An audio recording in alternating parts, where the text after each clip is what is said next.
বারে ষষ্ঠী এখন? হ্যাঁ, ষষ্ঠী কোন বারে?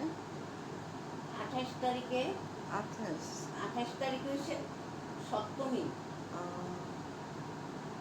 তারপরে 28, 29 তারিখে হচ্ছে অষ্টমী।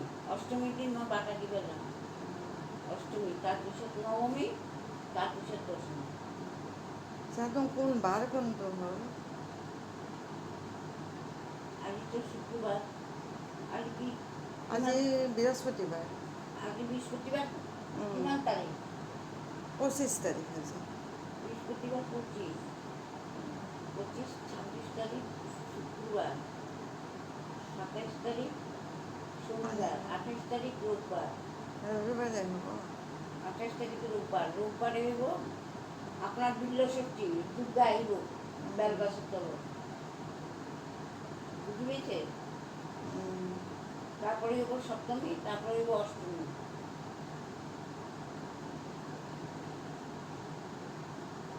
পঁচিশ, 26, 27, 28, 29, 30 তারিখ। নবমী 30 তারিখ। দশমী করব 30 তারিখ। দশমী যাত্রা 30 তারিখ। মাস একদম শেষ।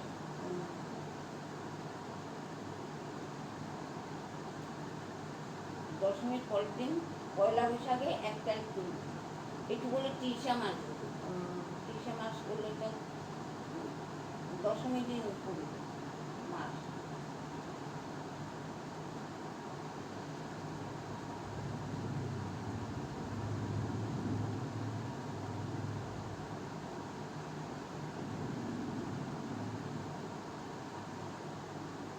যোৱাবাৰ যে দুদিনকে পৰিছে, হ্যাঁ, যোৱাবাৰ দুদিনকে পৰিছে। দুদিনকে কৰেছে। সপ্তমী অষ্টমী এক একেলগে, লগতে কৰেছে। নবমী দশমী এক লগতে কৰেছে। যোৱাবাৰ হৈছে। যোৱাবাৰে এনেকা হয়েছে। সব তিথিবিলাক এখন ছিটকিছান হয়ে গেছে। আগে নাই। আগে বিল্ল ষষ্ঠী প্রথম দিন দুর্গা আহে বেলগাছের তলত থাকে। তারপরে হয় সপ্তমী, তারপর হয় অষ্টমী, তারপরে হয় নবমী, তারপরে দশমী। 5 দিনের দিন দশমী হয়। এতিয়া এক লগতে জট হয়ে যায়।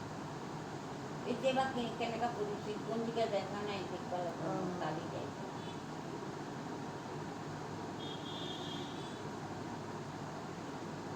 যাই কিনে গুছিয়েও না, কোনো কারো সাবা নহলো, যাই কিনে সাবা লাগবে। দেরি হলে সাবা লাগবে। কেতিয়া সপ্তমী অষ্টমী পরে।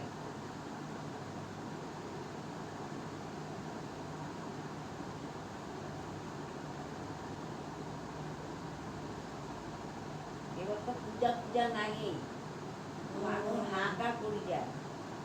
এবার পূজাগুলি মনেই নহয়, নিস্তব্ধ হয়ে গেছে।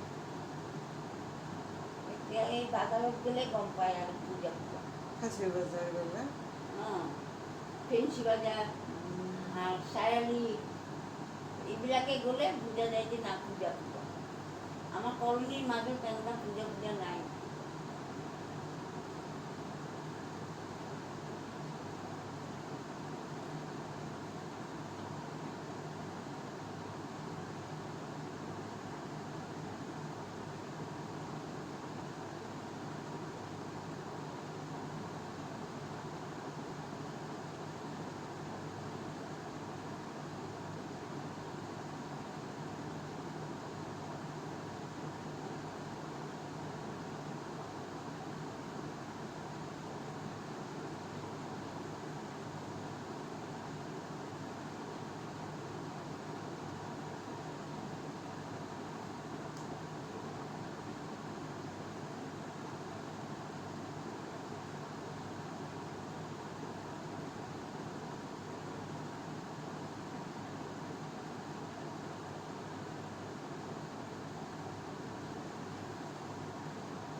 ফেনটোৰ বতাহ চতাহ নাই